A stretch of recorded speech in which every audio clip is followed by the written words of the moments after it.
Hi, this is Bill Crespo, Master Sales Performance Trainer, here for another sales tip to take you to pro. In this short video, I'm going to teach you how to prospect and not sound salesy so you don't get hung up on. Let's get started.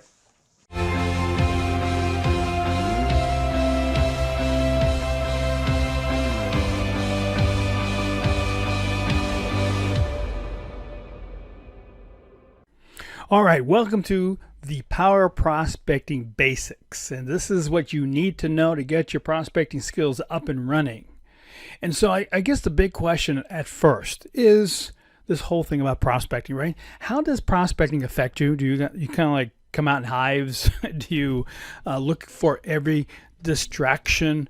Are you frustrated and don't know what to say and you're just kind of like depressed about it? You are taking advantage of any little distraction that gets in the way to get you out of prospecting. Is that happening to you right now? Or one of the biggest ones is that you don't schedule a time. You just don't find time to prospect because you're so busy, which is what I call creative avoidance.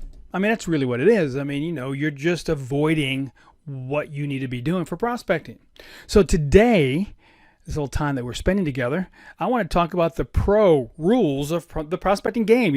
How does someone who's going to really knock it out of the park behave? What are the tips you have to know right off the bat to be effective? The number one thing is that we don't want to sound like everybody else. We don't want to sound like everybody else is calling. We want to sound different. And if you continue with us and you keep listening to our videos, you're going to know in our training that that's one of our key elements in making sure that you get success in your prospecting efforts. And one of the things that I've noticed that gets a lot of people in trouble is when they're making their calls, the first thing out of their mouth to a phone number that they decide to call is this: good morning, good afternoon, how are you? All that stuff sounds salesy. Come on, think about it.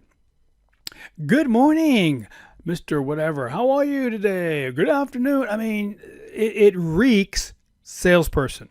So I believe that there's this meter in the back of somebody's skull that can determine salesy people. And I tell you right now, this is a dead giveaway for a salesy person. Another controversial thing that I think a lot of people do that gets them in trouble, especially when you're calling certain types of sources, is using that person's first name or last name or whatever. If you don't know these people, and let's just say you call a guy whose name is James Smith, and you call them Jim, you have just violated the James and Jim rule, right? You never call a James a Jim or a Jim a James. Or William. For instance, if you're calling me, hi, is this William Crespo? I would think that you're either the police, the FBI, some type of, I'm in trouble. That's all I know, okay? So it's already a turnoff.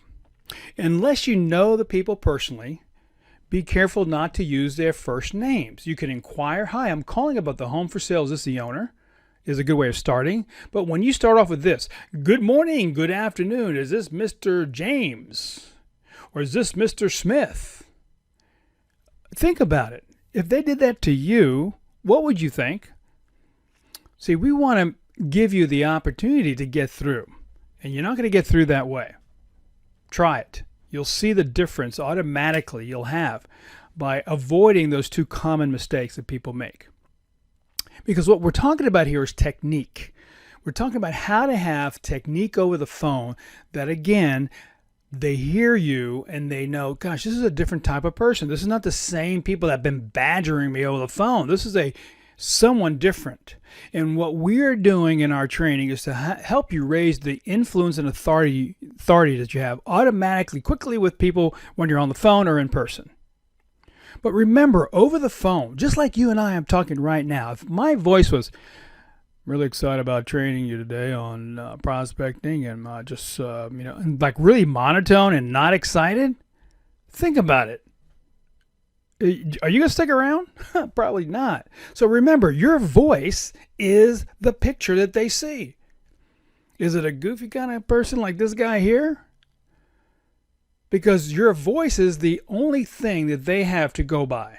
So you got to be careful on how you sound. You want to be able to understand the nuances of communicating with people.